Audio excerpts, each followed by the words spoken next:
पालघरचे आमदार राजेंद्र गावित आपल्यासोबत आपण त्यांच्याशी बातचीत करणार आहोत। तुम्ही एक महत्त्वाचा मुद्दा मांडला आदिवासींच्या जमिनी हस्तांतरण प्रकरणाचा आणि बरीचशा जमिनी आहेत जे त्यांना कन्सर्न न घेताच ट्रान्सफर होत आहेत। किती गंभीर असा का प्रकार आहे? आदिवासींच्या जमिनीवर नेमकी नजर कुणाची आहे, वक्रदृष्टी कुणाची पडली आहे? या संपूर्ण महाराष्ट्रामध्ये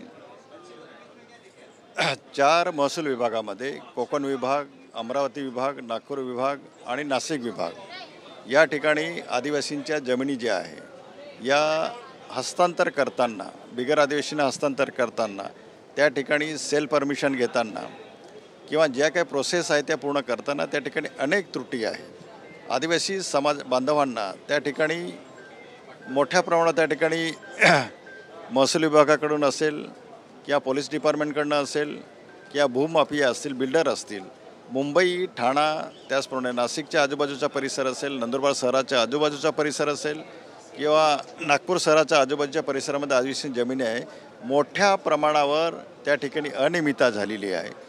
आणि जर आदिवासींनी तक्रार केली तर मोठमोठे जे बिल्डर आहे मुंबईतले त्यांना त्या ठिकाणी राजकीय जे आपलं मोठं आपलं तथाकथित राजकीय पुढारी आहेत त्यांच्याकडनं त्या ठिकाणी त्या आदिवासींना मदत करू नका, त्या बिल्डरांना मदत करा, बिल्डरांना मदत केली जाते।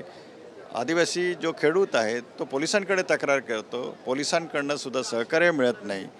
त्याचप्रमाणे महसूल विभागातले अधिकारी आहेत तेही फारसं म्हणजे आपलं सहकार्य करत नाही।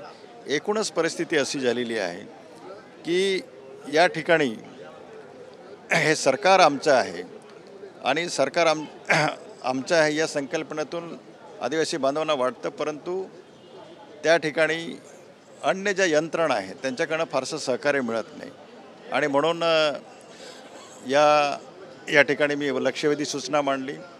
त्या ठिकाणी 36A, 36B, त्याचप्रमाणे 1974 म्हणजे आपला 74चा ॲक्ट आहे, त्या ठिकाणी Maharashtra restoration of scheduled tribe act आहे, त्याचप्रमाणे FRAच्या 2006चा कायदा आहे, त्याचप्रमाणे बॉम्बे ॲक्ट जो आहे 1948च्या भाडेकरूचा कायदा आहे। अशा प्रकारे एक ना अनेक कायदे संरक्षणात असतानासुद्धा या ठिकाणी या यंत्रणांकडनं आदिवासी बांधवांना बिलकुल सहकार्य मिळत नाही। जी रक्कम जमिनीची मूळ रक्कम जी ठरवली जाते त्या ठिकाणी त्यांना मूळ रक्कम देतानासुद्धा त्या ठिकाणी म्हणजे त्यांना डिपॉझिट केलं जातं, डिपॉझिट करताना चेक दिला जातो, परंतु विड्रॉल करतानासुद्धा त्याचबरोबर विड्रॉलचासुद्धा चेक दिला जातो। अशा प्रकारे या आदिवासी बांधवांची फसवणूक ही मोठ्या प्रमाणावर होते। आणि म्हणून महसूल आयुक्तांनी त्या ठिकाणी आदेश दिलेला आहे या 3 महिन्याच्या आतमध्ये विभागीय आयुक्ताच्या माध्यमातून या संपूर्ण 1628 ज्या केसेस आहेत ज्याच्यात अनियमितता झालेली आहे त्यांची त्या ठिकाणी तपासणी केली जाईल आणि जे कोणी अधिकारी दोषी असतील त्यांच्यावर त्या ठिकाणी कारवाई करण्यात येईल। पण आदिवासींच्या एवढ्या जमिनी आहे त्यामध्ये इतक्या इररेग्युलरिटीज काय आहेत हा सुद्धा प्रश्न आहे महत्त्वाचा। आणि आदिवासी बांधव ज्यांच्यामध्ये शिक्षणाचा अभाव आहे त्यांना या सगळ्यांबद्दल माहितीसुद्धा नाही आहे, त्यामुळे जनजागृती करणं देखील हा महत्त्वाचा भाग आहे आणि सरकारनं याबद्दल काही ठोस पावलं उचलावी अशी मागणी तुम्ही करणार आहात का? वस्तुस्थिती आहे की मुंबई, ठाणे महानगरपालिका क्षेत्र असेल, वसई विरार महानगरपालिका क्षेत्र असेल, पालघर शहराच्या आजूबाजूच्या परिसरातील असेल, एकूणच संपूर्ण महाराष्ट्रामध्ये ज्या ठिकाणी अत्यंत सोन्यापेक्षाही त्या जमिनीला जास्त महत्त्व आहे।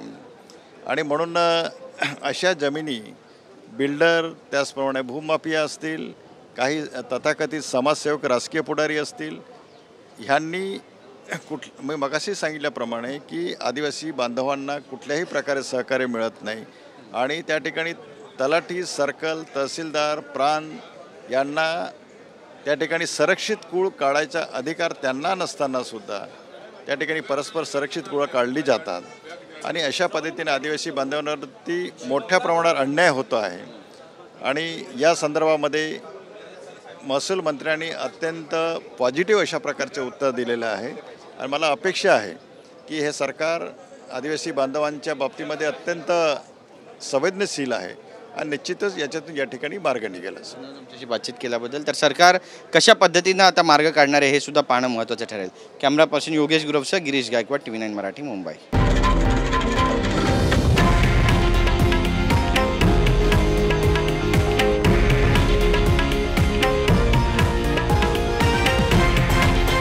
हे आहे देशातील नंबर 1 न्यूज नेटवर्क आणि आपण पाहत आहात TV9 मराठी, एकमेव.